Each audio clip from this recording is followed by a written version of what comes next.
Bonsoir à tous, on débute ce journal du Mercato par le Paris Saint-Germain qui a frappé très fort. Le club de la capitale a officialisé la venue de Gianluigi Buffon. L'ancien gardien de la Juventus rejoint donc le PSG pour les 2 prochaines années.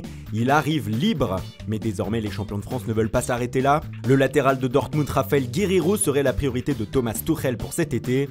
L'ancien Lorientais qui a connu le coach du PSG à Dortmund coûterait 30 millions d'euros. À Marseille, le dossier Mario Balotelli est toujours d'actualité.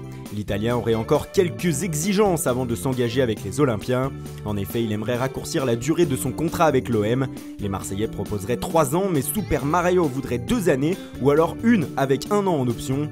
Quoi qu'il en soit, son départ de Nice semble acté comme celui de Alassane Plea. L'attaquant français serait d'accord pour rejoindre le Borussia Mönchengladbach. Le club allemand serait aussi d'accord avec Nice. Les Aiglons qui pourraient aussi voir partir Jean-Michel Seri. L'Ivoirien serait sur les tablettes de Fulham, Chelsea, Arsenal et Manchester City.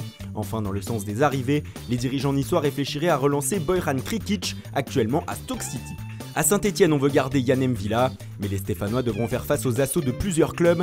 Selon nos informations, Crystal Palace, Fulham et des clubs chinois seraient intéressés par le joueur. Il est sous contrat jusqu'en 2019 dans le Forez, mais a un bon de sortie en cas d'offre satisfaisante. Dans le même temps, la SSE pourrait conclure l'arrivée de Wabi Kazri. Le Tunisien qui appartient toujours à Sunderland a, selon nos informations, donné son accord verbal au vert. Toulouse, de son côté, a démenti aujourd'hui une information qui envoyait Yoann Gourcuff sur les bords de la Garonne cet été. Les Roses ont indiqué dans un tweet que la piste Gourcuff n'était pas d'actualité chez eux, envoyant même un signal à leurs voisins de Montpellier, aussi sur l'ancien Rennes. A l'étranger, Cristiano Ronaldo n'a semble-t-il jamais été aussi proche de la Juventus Turin. Selon Marca, le club de triple champion d'Europe en titre aurait même déjà décidé d'organiser une cérémonie d'adieu grandiose aux Portugais pour le remercier de ses 9 années à Madrid, un événement pour lequel CR7 et son entourage auraient donné leur accord.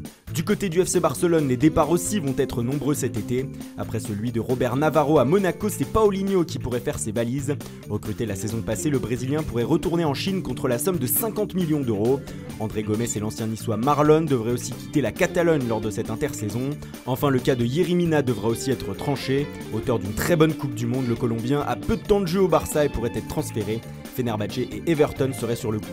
Dans le sens des arrivées, c'est officiel, Arthur Melo est un joueur du Barça. Le joueur de Grêmio a signé un bail de 6 ans avec le club catalan et va donc découvrir l'Europe à 21 ans. En Angleterre, après son départ libre d'Arsenal, Jack Wilshere devrait rester à Londres.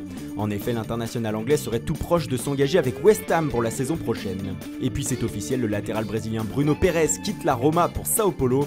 Le joueur de 29 ans est prêté pour une saison avec option d'achat par le club romain. Enfin en France, c'est Monaco qui continue sa razzia sur les jeunes. Jonathan Panzo, 17 ans, défenseur central de Chelsea, s'est engagé aujourd'hui avec le club de la Principauté. Rennes de son côté a prêté le jeune Stéphane Diarra au Mans. Le club de la Mayenne évoluera en national cette saison. Le prêt est accompagné d'une option d'achat.